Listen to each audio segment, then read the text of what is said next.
Hello everyone, তনু live ব্লগে তোমাদেরকে আরও একবার স্বাগত।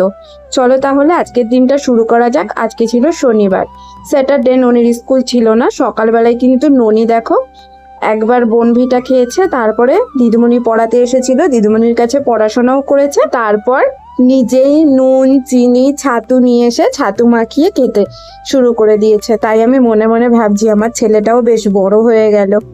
এরপরে রান্নাঘরে চলে এলাম। শনিবারের দিন নিরামিষ, সেই জন্য ভাবলাম একটু বিউলি কলাইয়ের ডাল রান্না করব। তাই ডালটা ধুয়ে নিলাম আর সাথে চালটাও ধুয়ে নিচ্ছি।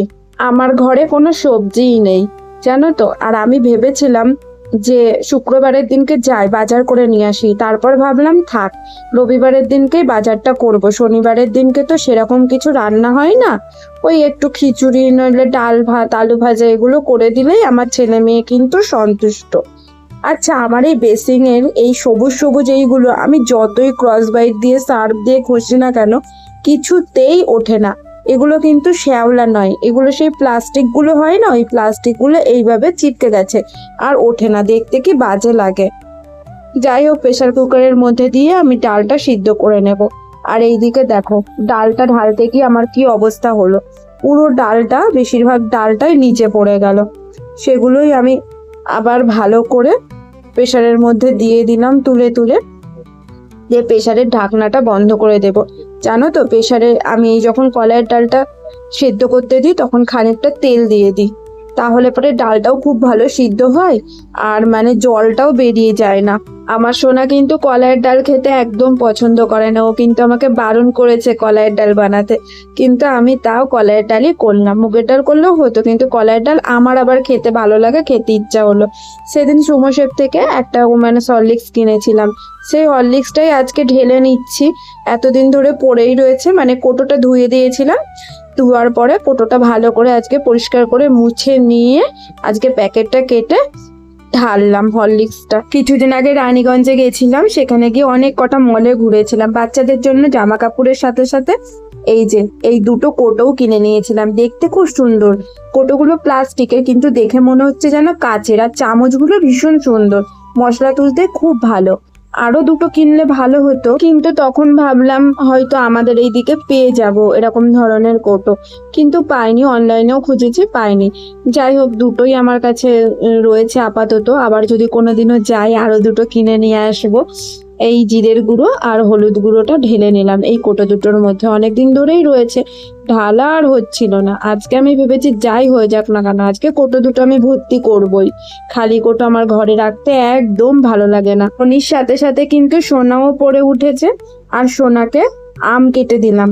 জানো তো, ঘরে আর 3টে আমই ছিল, 3টে আম কেটে আমরা দুজনে মিলে খেয়ে নিলাম। আর কিন্তু আম নেই আমাদের ঘরে, কালকে বাজারে যাব, সবজি বাজারও করতে হবে আর সাথে আমও কিনতে হবে। আম যেরকম আমি এত পরিমাণে ভালো খাই আর মেয়েও এত পরিমাণে ভালো খাই, সেই জন্য এখন যতদিন আম থাকবে ততদিন আমরা কিন্তু আম খাবই। এখন টাইম হচ্ছে 12:30, আর আমি দেখো রান্না বান্না ছেড়ে দিয়ে এসে আম খেতে লেগে গেছি। আমার ছেলে আবার জানো তো একটু আম খেতে চায় না, খেতে চায় না বলতে কি একদমই খায় না। ও ফলের মধ্যে আপেল আর হলো লেবুটা রস করে দিলে খায়, আর তরমুজ ভাতের সাথে শশাটা দিলে জানো তো খুব ভালো খায়। আর তাছাড়া আমার ননি কিন্তু কোনো ফল খায় না। আজকে সব গাছগুলোতে সার দিয়েছি, সেই জন্য গাছগুলো একটু নামিয়ে রেখেছি। আর এই গাছটা না হচ্ছেই না, আমার মনটা খুব খারাপ, কেন হচ্ছে না, হবে না নাকি বুঝতে পারছি না।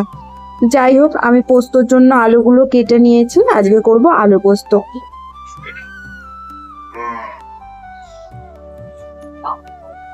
তো বন্ধুরা, স্নান করে আমার কিন্তু পুজো হয়ে গেছে।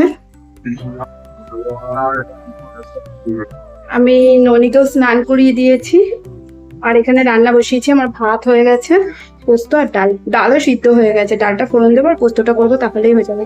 মাথাটা আঁচড়াতে হবে, বাইরে জামা কাপড় মেলতে হবে, এইসব কাজগুলোই রয়েছে। তো চলো রান্নাটা তাড়াতাড়ি করে নিই।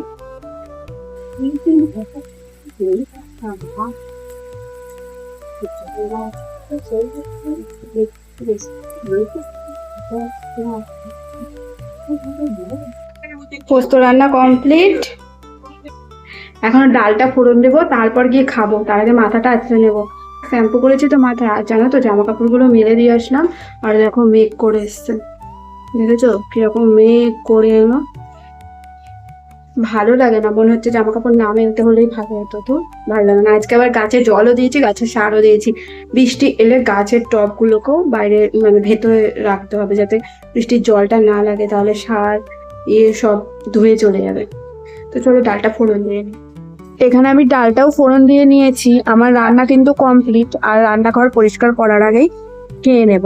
জানো তো, যেদিন স্কুল থাকে সেদিন একটা ডেইলি টাইমের মধ্যে হয়ে যায়, মানে তাড়াতাড়ি হয়ে যায় চাপ থাকলেও। কিন্তু যেদিন স্কুল থাকে না সেদিনকে ওই গড়িমসি করছি, করে নিচ্ছি, করছি, করে নিচ্ছি করতে করতে খাওয়া দাওয়া রান্না কিন্তু বেশ দেরি হয়ে যায়।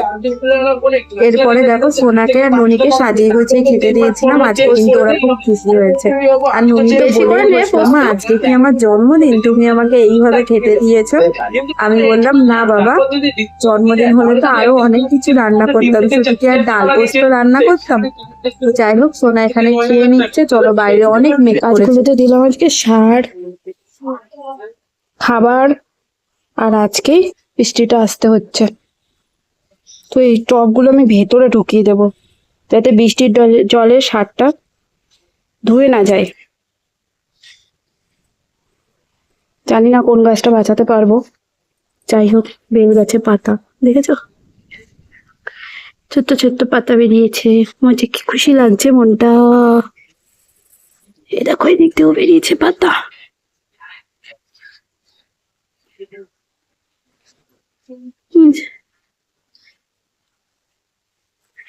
জবা গাছের কুড়ি, তিনটে কুড়ি। আর এই যে এই কুড়িটা হবে কি হবে না বুঝতেই পারছি না। এখানেও কুড়ি বেরিয়েছে, ছোট্ট ছোট্ট ছোট্ট ছোট্ট। এই দেখো, এই গাছটাও পাতা বেরোচ্ছে, কবে ফুল দেবে জানি না। তো গাছগুলো ভেতরে রেখে আসি। গুড ইভিনিং ফ্রেন্ডস, অনেকক্ষণ পরে তোমাদের সামনে এলাম। এখন বাজছে 7টা, সন্ধ্যা। চা দুধ নিয়ে এসেছি, ওদিকে সোনাকে পড়াতে এসছে। সোনা পড়ছে, ওই জন্য সোনা ওই ঘরে আছে। এই যে চকোজ আর দুধ। আচ্ছা, আর ওই দেখো ও বলছে ও নাকি দুধ খাবে না, ওকে নাকি এখন ম্যাগি করে দিতে হবে। বলো তো, তো দুধটাই করে নিয়ে আসলাম, কেননা দুধটা নষ্ট হবে না খেলে। আমি বলেছি তো তো পরে রাতের দিকে ম্যাগি বানিয়ে দিচ্ছি, ওর হবে না। তো চলো চাটা আর খেয়ে নি আমি, আর ওকে দুধ চকোসটাও খাইয়ে দিই। উম, দিয়ে ওকে পড়তে বসাবো। এখন বাজছে একদম পুরো 10টা, মানে 10টা বাজছে। আমি এখন যাচ্ছি ভাত বসাতে। সোনার বাবা আর কি ঢুকছে, কেননা সোমবারের দিনকে আমাদের একটা স্পেশাল দিন, সেই জন্য সোনার বাবা আজকে ঢুকছে। তো সকালের ডাল, মানে ওই দুপুরের ডাল আর আলু পোস্ত তো আছেই। আর এখন আমি ভাতটা বসিয়ে দিই, আর ভাবছি একটু বেসমের বড়া করব। তো চলো ভাতটা বসিয়ে দেওয়া যাক। ওইটার মধ্যে কিছুটা ভাত আছে, যেই ভাতটা আছে ওটা ননি কিংবা সোনা খেয়ে নেবে।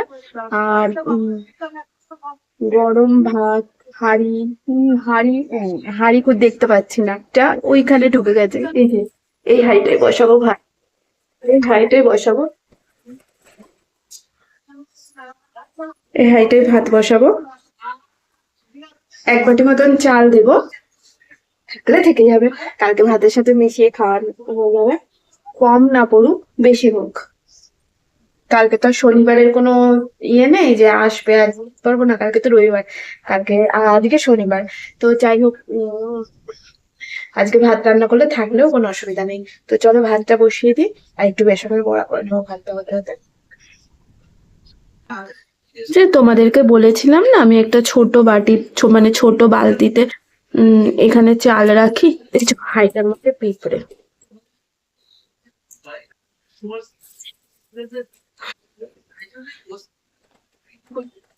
ছোট ভাতে আমাদের হয়ে যাবে, একটু বেশি করেই করি, বাবা আবার রাগ করবে। তো দেখো বালতিটা বেশ ছোটও নয়, এই বালতিটার মধ্যে ওই 8 কেজি মতন চাল ধরে। ওই চালটা 8 কেজি চাল প্রায় আমার 20 দিন 21 দিন মতন হয়ে যায়।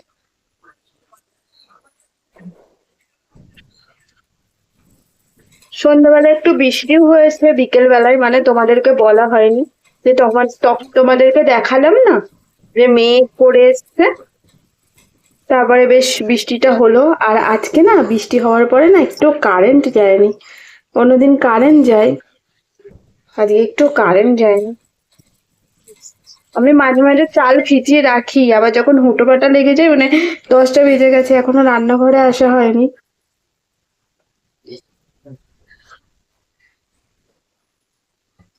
আজকে জানো তো সোনা আলনা গুছিয়েছে।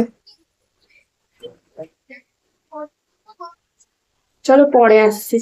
এখানে আমি দুধটাও জাল দিয়ে নিচ্ছিলাম, মানে ছানা বানাবো বলে ছানা কাটা পাউডারটা এর মধ্যে দিয়ে দিলাম, দিয়ে ছানাটা বানিয়ে নিলাম। ছানাটা বানানো হয় সোনার জন্য, কিন্তু সোনা খেতে চায় না, আমি খানিকটা করে খাই আর খানিকটা করে রেখে দিই, এটা ওটা বানিয়ে দিই, মানে ওই মিষ্টি কিছু বা তরকারি আগের দিন দেখতেই পেলে। আর এদিকে কিন্তু আমার ভাতটাও হয়ে গেছে, আমি ভাতটা উপর দিয়ে নেব। বেসমের বড়া কমপ্লিট, আর একটা হচ্ছে। আর এই যে এখানে পাঁপড় ভেজেছি, এই পাঁপড়গুলো ছেলে মেয়ে খায় না, আর এই পাঁপড়গুলো ওরা খেতে খুব ভালোবাসে, আর এই পাঁপড়গুলো আমি খাই না, ওই জন্য আমার জন্য এই পাঁপড় আর ওদের জন্য এই পাঁপড়। দেখো ভাতও নামিয়ে দিয়েছি, ভাত নামিয়ে দিয়েছি। তো চলো আজকের ভিডিওটা এখানেই শেষ করে দিই, এরপরে খাওয়া দাওয়া সারবো, খাওয়া দাওয়া খেলে শোবো। তো তোমরা কিন্তু সবাই অনেক ভালো থেকো, অনেক সুস্থ থেকো। আর আমার ভিডিওটা ভালো লাগলে অবশ্যই লাইক কমেন্ট ফলো সাবস্ক্রাইব করে আমার পাশে থেকো। টাটা। কাল